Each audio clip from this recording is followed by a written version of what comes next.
नमस्कार. काल पेसा क्षेत्राच्या संदर्भाने अत्यंत महत्त्वाचा GR हा सामान्य प्रशासन विभागाने काढलेला आहे.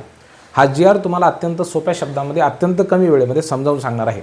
विद्यार्थी मित्रांनो लक्षात घ्या, जर समजा आपण कुठलंही एक पेसा क्षेत्र निवडलं, ठीक आहे, आणि या पेसा क्षेत्रामध्ये आदिवासी बांधवांची किंवा ST प्रवर्गाची सरळ ST प्रवर्गामधील जी लोकसंख्या आहे ती जर समजा 25% असेल किंवा 25% पेक्षा जास्त असेल. लक्षात घ्या मी काय म्हणून राहिलो.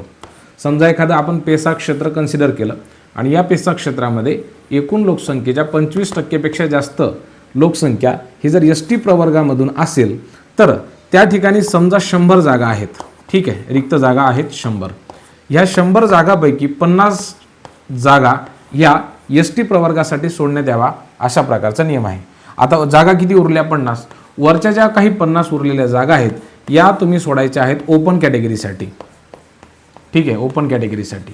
म्हणजे या ठिकाणी इतर सगळ्या कॅटेगरीमधील विद्यार्थी अप्लाय करू शकतील. परंतु हे कधी शक्य आहे? ज्या वेळेला पेसा क्षेत्राची लोकसंख्या ST प्रवर्गासाठी ही 25%पेक्षा जास्त असेल तर. 100 पदं जर मंजूर असतील तर त्या 100 मंजूर पदांपैकी ST प्रवर्गासाठी 50 पदं 100% सोडावे लागतील आणि उरलेले जे 50 पदं आहेत तर त्या ठिकाणी इतर सगळ्या कॅटेगरीमधील उमेदवार ST प्रवर्ग सोडून इतर सगळ्या कॅटेगरीमधले, त्यामध्ये ओपन आलं, OBC आलं, EWS आलं, SCBC आलं, NT आलं, NTB आलं, NTC आलं, NTD आलं, VJ आलं, SBC आलं, समांतर आरक्षणामधले सगळेजण आले तर ठीक आहे, हे ओपनसाठी जागा ह्या सोडल्या जातील. आलं का लक्षामध्ये? इतका सोपा हा नियम आहे. जर लोकसंख्या 25% पेक्षा कमी असली तर मात्र नियम हे बदललेले आहेत. ही गोष्ट आपण लक्षात घ्या. जर 25% जर हे पेसा क्षेत्राची लोकसंख्या ही जर कमी आहे असं शासनाच्या निदर्शनास आलं तर मात्र नियम हे थोडेसे वेगळे आहेत. पुन्हा आपण तेच उदाहरण घेऊयात. 100 जागा समजा रिक्त आहेत, ठीक आहे, किती जागा रिक्त आहेत? 100. तर या 100 जागापैकी तुम्हाला काय करायचं आहे? 25 जागा या ST प्रवर्गासाठी त्या ठिकाणी सोडायच्या आहेत.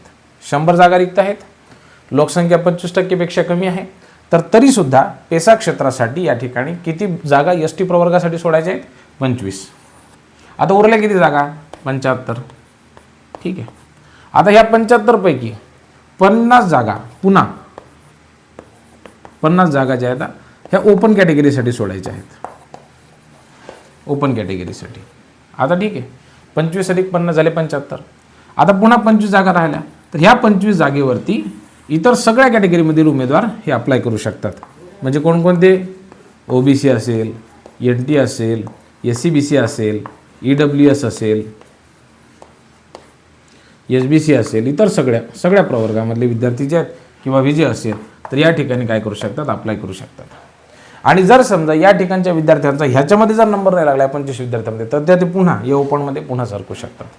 अशा पद्धतीचा अत्यंत सोपा शब्दांमध्ये हा GR आलेला आहे, ठीक आहे. आता तुम्हाला जर पेसा क्षेत्रामधली जागा दिसली तर ती ओपन कॅटेगरीमधली तुम्हाला दिसेल, ठीक आहे, दोन्ही ठिकाणची दिसेल. कुठे? ज्या ठिकाणी 25% पेक्षा अधिक लोकसंख्या आहे त्या ठिकाणची ओपन कॅटेगरीची तुम्हाला जागा दिसेल. 25% पेक्षा जर समजा कमी असेल लोकसंख्या तर त्या ठिकाणची तुमच्या कास्टची जागा दिसेल, नसली ओपनची सुद्धा दिसेल. त्यामुळं ही गोष्ट आपण सर्वांनी लक्षात घ्यायची आहे. या संदर्भामध्ये तुमच्या मनामध्ये काही प्रश्न राहिले असतील तर कमेंट बॉक्स खुला आहे, लिहा त्याच्यामध्ये. खूप खूप धन्यवाद.